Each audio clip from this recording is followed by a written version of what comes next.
Ensemble contre la peine de mort est une association française dont le nom explicite au mieux sa vocation.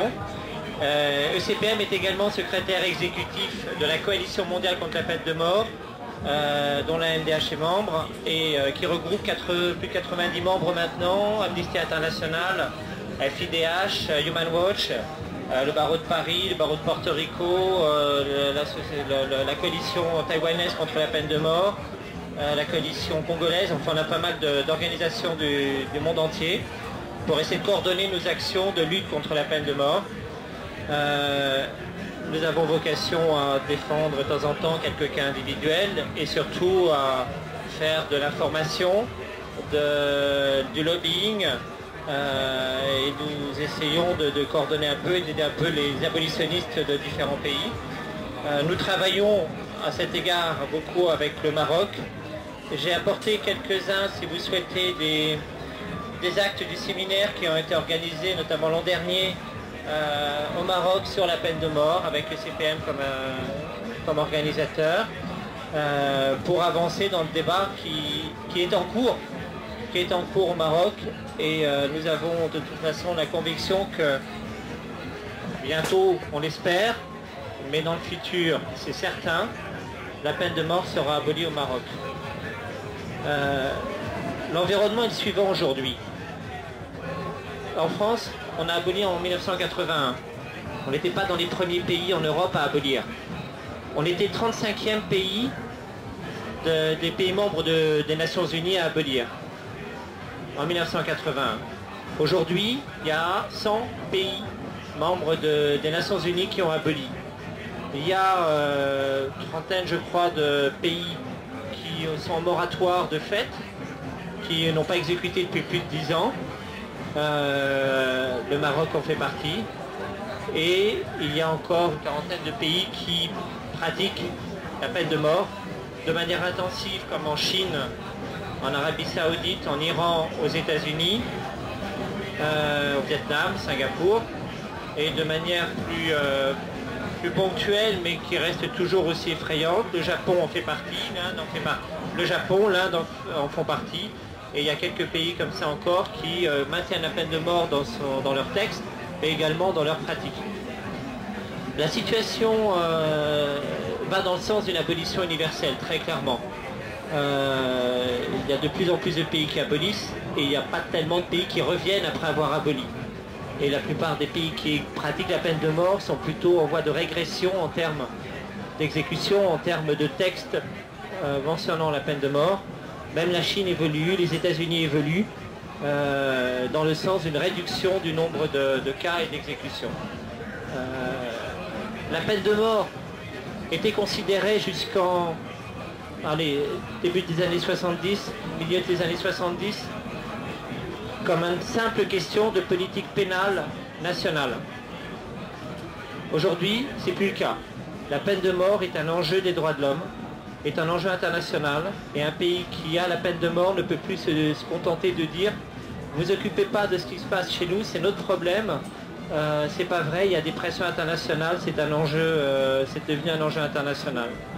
À titre d'exemple, la Turquie a aboli en 2002, mais la Turquie a aboli aussi parce que, indépendamment du contexte évolutif dans ce sens, l'Union européenne avait dit depuis longtemps la question des négociations de l'entrée dans l'Union européenne ne pourra se poser et éventuellement démarrer qu'une fois la peine de mort abolie chez vous. Pas de discussion avec le moindre pays qui pratique encore la peine de mort. Je ne parle même pas de l'adhésion, je parle du début de discussion éventuelle avec un pays. L'Union européenne est très très active dans la lutte contre la peine de mort, au point que l'Union européenne finance des actions de lutte contre la peine de mort dans le cadre de sa politique étrangère, dans le cadre de sa politique internationale des droits de l'homme, alors qu'il n'y a plus aucun pays membre de l'Union européenne. En Europe, il n'y a plus que la Biélorussie qui a encore la peine de mort. Mais aucun pays membre de l'Union européenne, évidemment, mais même au-delà des pays membres du Conseil de l'Europe, ont la peine de mort. Donc, il y a une action volontaire qui est pratiquée par l'Union européenne. Ça a été le cas aussi au Congo. Congo, juste sortant, non pas de la guerre avec des problèmes de Rwanda 94, mais toute la guerre de 97-2001. avec des millions de morts. Il y avait en 2001 au Congo 100 exécutions par an. Quand il y a eu la paix qui est enfin arrivée, les fonds internationaux sont venus et la condition a été vous arrêtez les exécutions. En 2 ans, Congo, Kinshasa, 100 exécutions, 2. Donc c'est vraiment, c'était le point international qui est venu. Je pense également à l'Angleterre, quand l'Angleterre a accompagné les États-Unis dans la guerre contre l'Irak, Tony Blair avait dit à Bush, je mets une seule condition, c'est qu'on va faire la guerre, on va la gagner, mais ensuite on aura le contrôle du pays. Tant qu'on sera en contrôle officiel du pays, je ne veux pas une seule exécution judiciaire. On ne parle pas du reste, on ne parle pas d'extrajudiciaire, on ne parle pas de problème de guerre. C'était la seule condition mise par Tony Blair, je ne veux pas avoir la responsabilité de politique de décision de condamnation à mort. Donc on voit un peu partout le mouvement international, il avance, la pression augmente. C'est le cas pour le Maroc également. Il ne faut pas se leurrer, tant que le Maroc aura la peine de mort, les relations avec l'Union européenne ne seront pas parfaites. Mais le Maroc n'a pas exécuté depuis plus de 15 ans maintenant, et le débat est en cours. Moi j'étais présent dans la salle au congrès de Paris en 2007, quand j'ai entendu annoncer le dépôt d'un projet de loi abolitionniste au Maroc.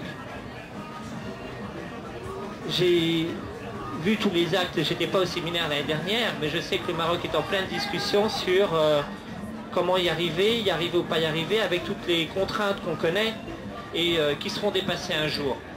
On connaît, je veux dire, le Maroc est un pays islamique et aujourd'hui, le Sénégal est un pays à 95% islamique, a aboli. On sait que ça viendra, que c'est pas évident, qu'il y a encore des pressions et des poids d'interprétation des textes du Coran et des interprétations qui vont dans un sens de maintien de la peine de mort, que c'est considéré ça serait considéré comme quelque part un aveu de faiblesse dans la politique pénale et de répression, que ça fait partie du schéma de vie que d'avoir dans un certain nombre de cas le prix du sang qui doit exister. On sait aussi, pour travailler sur la question, que ces interprétations, elles existent, qu'il y en a, sur les mêmes bases de texte, vont dans le sens contraire. C'est un travail qui doit être fait, d'interprétation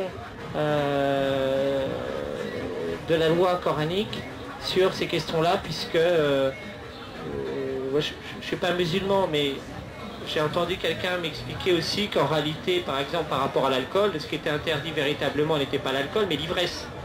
Il y a des mesures sur lesquelles on peut jouer là-dessus, mais en tout cas, il y a un jour où ça viendra, ça dépassera, et la question religieuse sera un peu plus séparée de la question de politique, et ça sera plus l'enjeu, ça sera la politique pénale et uniquement celle-là. Je pense qu'aussi au Maroc aujourd'hui, il me semble avoir entendu dire, l'idée simple de l'opinion publique n'est pas encore prête. Quand la France a aboli en 81, l'opinion publique, on aurait pu dire qu'elle n'était pas prête. L'opinion publique aujourd'hui en France, c'est à peu près le même pourcentage concernant la peine de mort qu'en 1981, 65%. Dans l'autre sens. Dans l'autre sens.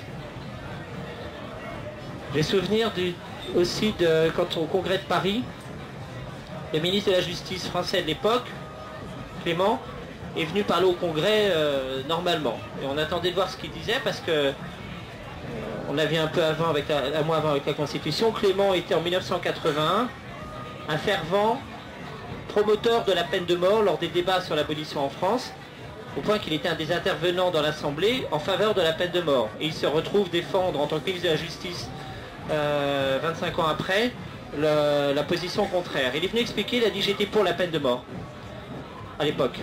J'étais pour la peine de mort parce que je croyais au phénomène d'exemplarité.